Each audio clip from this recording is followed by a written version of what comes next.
Good morning, I'm Adam Sexton. It's now December, and the First in the Nation primary will be here before we know it. We're connecting with as many presidential candidates as we can here in the weeks ahead.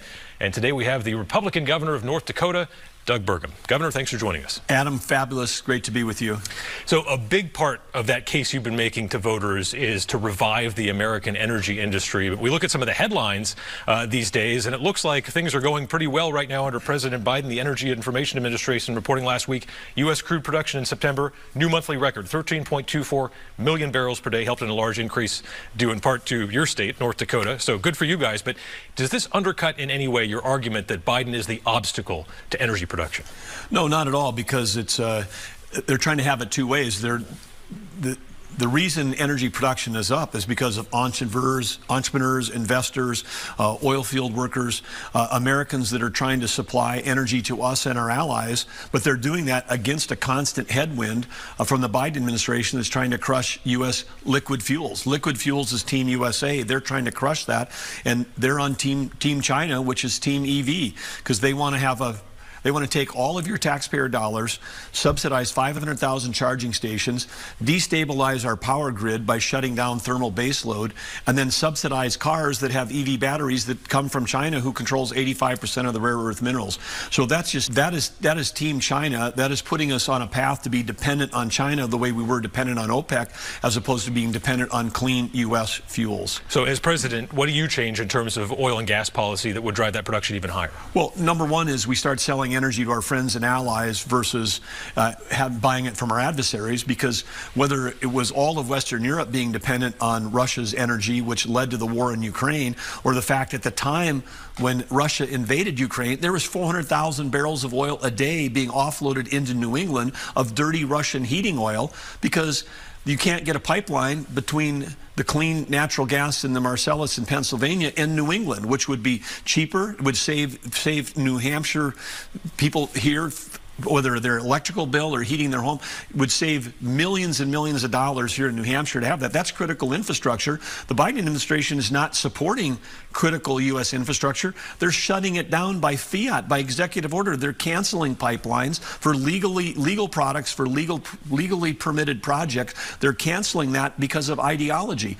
So they're actually creating national security risk for our country, because the lower 48s, every state can't get access to clean U.S. energy today because of the Biden administration. You have all of these macroeconomic factors going on that are going well. You know, the energy production, 5% growth of GDP. Average Americans, though, still struggling with inflation. You look at the cost right now of leasing a car, renting a car, buying a car. You're up at, I think, $726 a month for a new car loan payment. Used car, $533 a month. So even for an ambitious entrepreneur, that future Doug Burgum, if you will, it's hard to not get crushed right now by this.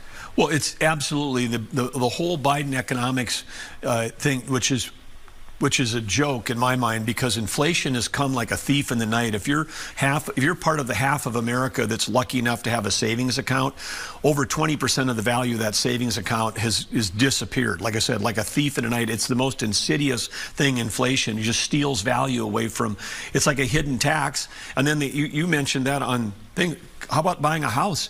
I mean, mortgage rates over 8%, home prices have doubled. I mean, it's put it completely out of reach for almost every American. And then now with these interest rates, home construction is collapsing, and so we're going to have a shortage of housing at a time when no one can afford to buy the houses that we have.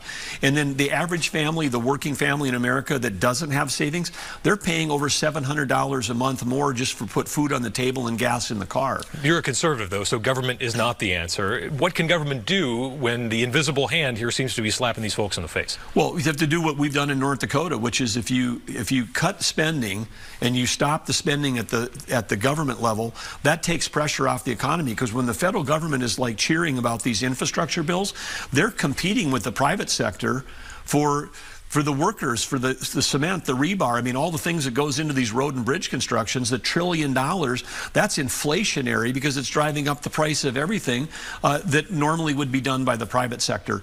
So we've got too much spending going on at the federal level, and then too much red tape. The amount of red tape, If you want to be on the front lines of red tape in the Biden administration, be a governor in a state that has federal lands and produces energy and produces food. Because we're fighting 28 different rulemaking efforts right now from the Biden administration that add the cost to everything. And even if the price of gas is coming down, the price of diesel is still through the roof. And every product that every family has in their home likely was at some point of the supply chain was on a truck delivered by diesel. So these high energy prices at home are driving up the cost of everything. And then of course the Biden energy policies just don't stop on U.S. production. They've loosened the sanctions on Venezuela. 3 weeks ago, when no one was looking, they loosened the sanctions, oil export sanctions on Iran this summer. And then the fact that our oil sanctions with Russia aren't working at all.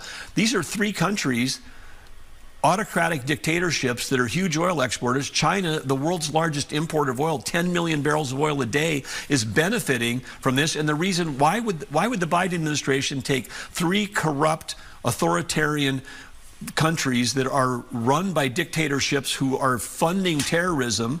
Why would they release the oil sanctions? To get the price of gas down at home ahead of the elections. The same way that Biden cut the Strategic Petroleum Reserve in half to get prices down at the pump before the midterms. He turned the Strategic Petroleum Reserve into the Political Petroleum Reserve. And so all of this is undermining U.S. security. It's empowering foreign dictators. It's creating inflation at home. And it's making the world less safe and less prosperous. Let's move to some foreign policy. Do you think Israel can succeed in eliminating Hamas? America had a 2-decade war on terrorism, and terrorism still exists. Well, I think they can eliminate it literally on their border. I mean, I think they can move that threat someplace else. But, you know, we're in a world, we're competing against people that they're not interested in a 2-state solution. There isn't a 1-state solution where Israel is literally wiped off the map. I mean, they're interested in genocide against the Jewish people. And so this is, no, it's a tough road. But we can't just keep focusing on Gaza and Hamas. We have to focus on Iran. Iran is the one that's funding all this. And again, when we lift the oil sanctions, they get tens of billions of dollars of revenue coming in from the increased oil. And then the other piece is you know, just 3 weeks before this October 7th atrocities happened, and then now every day hostages. The Biden administration traded, you know, 5 Americans for 5 Iranians, but we also threw in $6 billion. I mean, who does that? I mean, it's just absurd to me that anyone in a negotiation would think that it's equal. We're 5 of yours, 5 of ours, but we'll give you $6 billion of unfrozen assets. They put a price tag on every American, whether you're a student, whether you're a business leader, whether you're a tourist traveling abroad, and they just put a price. I said to the team the second I saw that headline, from all the global experience I've had working around the globe, having customers in 132 countries, team members around the world in places that didn't have the right to vote, I said, we're going to see more hostage taking. 3 weeks later, boom, 200 hostage. And now they're using that as the tool to keep driving their agenda. You know, they got the whole world watching over the, you know, the last 100 hostages that we need to get released. So, you know, hostage taking has been inflated like everything else by the Biden administration. They put $1 billion price tag on every American. We're going to see more hostage taking. President Biden and President Xi of China just had that sit-down meeting. If that's you across the table from Xi, how does that meeting turn out? Well, China, as I said, they're the world's largest importer of oil and gas. They need to import 10 million barrels of oil a day just to run that country. A day. 10 million barrels a day. And they don't have enough food to feed their people every day. They have to import food every day. And we had 4 Biden cabinet officials, Biden himself. No one has talked to China about food or energy, the 2 tools that we could actually use to win a Cold War. Instead, I think they're talking about CO2. CO2 is like, China is the world's largest emitter of CO2. They're opening up 260, they have 260 coal plants permitted. They're opening up 1 a week. They're already the world's largest emitter. And then people are praising them because they're adopting EV cars faster. Well, every EV car in China ought to have a bumper sticker powered by coal. I mean, it's absurd that we're having a discussion about climate when we actually are in a Cold War. They're attacking us every day from a cyber standpoint.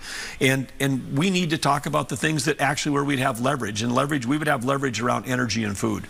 And New Hampshire is the state that gives every candidate a fair shake. You know, when the national media is around, it seems like the question they always want to ask you is, when are you dropping out of the race? Which I've always found to be kind of a silly question, because I've never heard a candidate say, oh gosh, now that you bring that up, I think I'll just quit. But What are you going to do to turn things around and win? Well, I think first I want to say thank you for the way you set up that question, because it's not only the journalist. I mean, we've got a situation where we're turning the clock back 100 years. Theodore Roosevelt fought 100 years ago to actually have presidential primaries like the first of the nation primary in New Hampshire, which is let the people rule. That's a new book that was just out a few years ago describing this, because prior to Theodore Roosevelt's effort, candidates were picked by party bosses and by big media. Big media in his day was the big powerful newspapers and the big rich donors. And now what do we have? We've got donors, big media, and the RNC, the party bosses, not the 168-person committee, 2 people at the RNC saying, we're turning this into a national primary, because you can't get on the debate stage unless you have a national polling threshold. You know, in our case, we had made the Iowa threshold, the New Hampshire threshold, the donor threshold. They wanted 70,000 donors. We had 90,000 donors. But we were 0.8 short of a national polling threshold, and then you're cut out of the debate. So they're trying to narrow the field 2 months before anybody in New Hampshire gets a chance to vote. And I think everybody in New Hampshire ought to just revolt and say, what is this? We're the ones. New Hampshire picks presidents. New Hampshire narrows the field. And so why in the world would you have the RNC try to get this down, what, to a 1 or 2 person race before you have a vote in January? Makes no sense. And it's stealing the power of democracy away from the people, like all the folks that we've seen this week in New Hampshire that come to these events, ask in-depth questions, look you in the eye, take a measure of your character and integrity. They're the ones that should be deciding, not pollsters and not pundits. All right, Governor Burgum, thanks for joining us here on Close Up, and we'll see you out there on the trail. Great. Thank you, Adam. All right. And we'll